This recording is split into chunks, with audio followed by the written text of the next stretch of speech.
சிவாய நமக. திருச்சிற்றம்பலம்.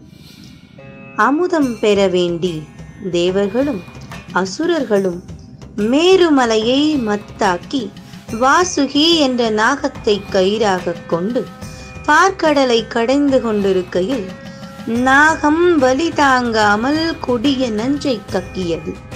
அதைக் கண்டு தேவர்களும் அசுரர்களும் அஞ்சி நடுங்கிட தயாபரனான கருணாமூர்த்தியான சிவபெருமான் ஆலகால விஷத்தை தான் பருகி அனைத்து ஜீவராசிகளையும் காப்பாற்றி திருநீலகண்டனாக காட்சி தந்த நேரமே பிரதோஷ நேரம் எனப்படும்.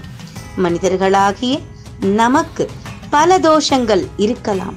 பாவங்களும் தோஷங்களும் நீங்க இறையருள் பெற பிரதோஷ காலங்களில் கோவிலில் சென்று இறைவனை தரிசித்து அவன் நாமாவை பாடி சொல்லி வழிபடுவோம், நலம் பெறுவோம். சிவாய நமக. திருச்சிற்றம்பலம். சிவாய நமக. திருச்சிற்றம்பலம். சிவாய நமக. திருச்சிற்றம்பலம்.